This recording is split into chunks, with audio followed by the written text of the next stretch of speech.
If you remember photo electric effect में, देखो मैं रिकैप दे रहा हूँ, फोटो इलेक्ट्रिक इफेक्ट में हमारे पास एक मेटल होता है ना, मेटल पे आता है फोटोन, फोटोन माने लाइट, ठीक है ना।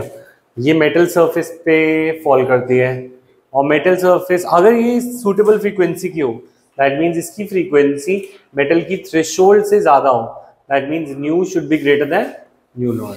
अगर लाइट की फ्रीक्वेंसी मेटल की थ्रेशोल्ड फ्रीक्वेंसी से ज़्यादा होगी तो it will eject an electron, तो ये अपना इलेक्ट्रॉन मेटल इजेक्ट करेगा। इसके अंदर हमारे पास फॉर्मूला था, एनर्जी ऑफ लाइट होता है एच न्यू, और मेटल की सहन शक्ति को बोलते हैं वर्क फंक्शन, वर्क फंक्शन है एच न्यू नॉट, ठीक है। और जो बाकी बची एनर्जी होती है वो क्या बन जाती है, काइनेटिक एनर्जी। हाँ बोले सर, अगर एनर्जी माइनस में है किसकी, फोटोन की, फोटोन की माइनस में नहीं होती, इलेक्ट्रॉन उसकी हो सकती है एटम की, पर फोटोन की नहीं होती माइनस में। माइनस में एनर्जी कौन सी एनर्जी माइनस में कैसे आएगी, frequency can never be negative, तो energy can never be negative, ठीक है। एनर्जी सिर्फ एटम्स के अंदर इलेक्ट्रॉन की नेगेटिव होती है, नहीं हो सकती, नहीं हो सकती, हाँ ठीक है। अच्छा, तो अब हमारे पास फोटोन की वेवलेंथ गिवन है, ठीक है, तो इस फॉर्मूले को वेवलेंथ के लिए चेंज कर देते हैं, तो हो जाएगा एच सी बाय लैम्डा, हाँ, strikes on the metal surface of work function 2.13 electron volt, ये ना इलेक्ट्रॉन वोल्ट में दे रखा है, ठीक है।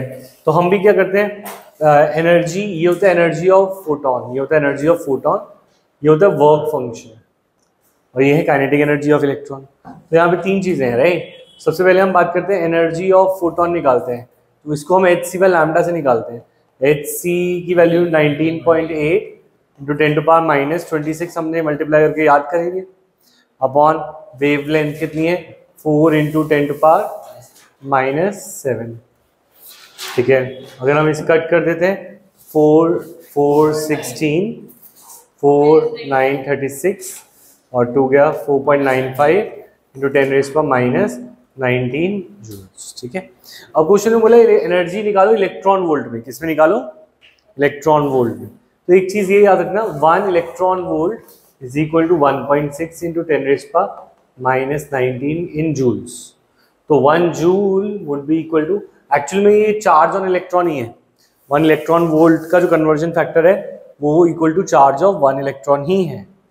तो अगर हमें 1 जूल को कन्वर्ट करना हो इलेक्ट्रॉन वोल्ट में, तो that would be 1 electron volt, एक 1 इलेक्ट्रॉन का ही चार्ज है बस वोल्ट में, हाँ, मतलब वोल्ट से मल्टीप्लाई करके जो एनर्जी आती है वो ही कन्वर्जन फैक्टर है। जूल्स और इलेक्ट्रॉन वोल्ट में जो कन्वर्जन फैक्टर है वो एनर्जी ऑफ इलेक्ट्रॉन के इक्वल है, ठीक है। अब 1 joule will be equal to 1.6 into 10⁻⁻19 electron volts, अगर मैं इसको उल्टा करूँ तो, ठीक है। तो इसको मैं इलेक्ट्रॉन वोल्ट में कन्वर्ट करना चाहता हूँ, तो बस मुझे इसे 4.95 इंटू 10⁻⁻19 को डिवाइड करना होगा 1.6 इंटू 10⁻⁻19 से, हाँ इलेक्ट्रॉन वोल्ट, ठीक है। तो 48 होता है 3, ठीक है, 3.1 आ गया इंटू 10⁻⁻19 इलेक्ट्रॉन, कट गया 3.1 इलेक्ट्रॉन वोल्ट, आंसर कितना आ गया 3.1 इलेक्ट्रॉन -19, ठीक है।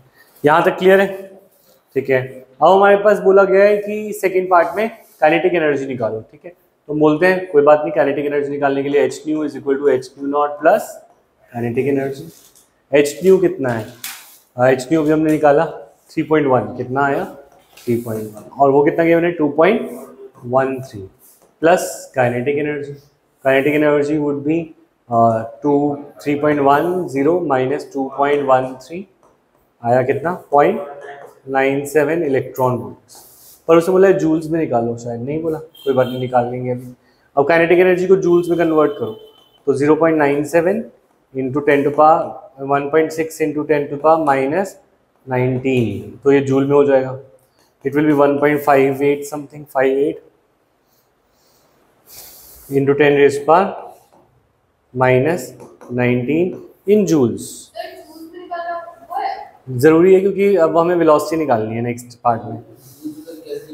यही 1.6 इंटू 10 इलेक्ट्रॉन वोल्ट बनाने के लिए जो किया था। Half mv square is equal to 1.58 into 10⁻⁻19, right. इसको मल्टीप्लाई करते हैं तो mv square is equal to, इसको 2 को इधर ले जाते हैं तो हो जाएगा 3.2 इंटू 10⁻⁻19, ठीक है। मास ऑफ इलेक्ट्रॉन आपने गलत लिखा, ये दोनों इन दोनों का मल्टीप्लिकेशन क्या है 1.552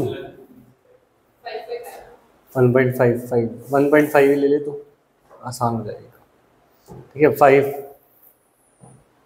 ले लिया अभी के लिए, 1.5 इंटू 10⁻⁻19, ठीक है। 2 को इधर ले गए तो दिस बिकम्स 3 इंटू 10⁻⁻19। अच्छा, v square is equal to, mass को नीचे ले जाएंगे, मास ऑफ इलेक्ट्रॉन होगा क्योंकि काइनेटिक एनर्जी ऑफ इलेक्ट्रॉन बोला है 3 into 10⁻⁻19 divided by mass of electron है 9.1 इंटू 10⁻⁻31। टू पावर से क्यों मल्टीप्लाई होगा, वो तो वैल्यू से होगा। किससे मल्टीप्लाई, पूरी वैल्यू से होगा, 2 इंटू 1.5 इंटू 10, ठीक। तो फाइनली अब अगर मैं 3/9 लूँ इसे तो ये 1/3 होगा कहीं, तो v square is equal to around, answer हमारा आना चाहिए 0.33 इंटू 10⁻³ 4.33 10⁻⁻19 और 31 कट के क्या बचा 12, ठीक है। तो इसको मैं 33 बना लेता हूँ, तो इंटू 10⁻10 हो गया। अब v के लिए I need to take under root of 33 into 10⁻10, ठीक है। अब 10⁻10 तो 10⁻5 बन गया, ठीक है। और 33 का अंडर रूट क्या हुआ, वीडियो गेम खेल रहे नहीं,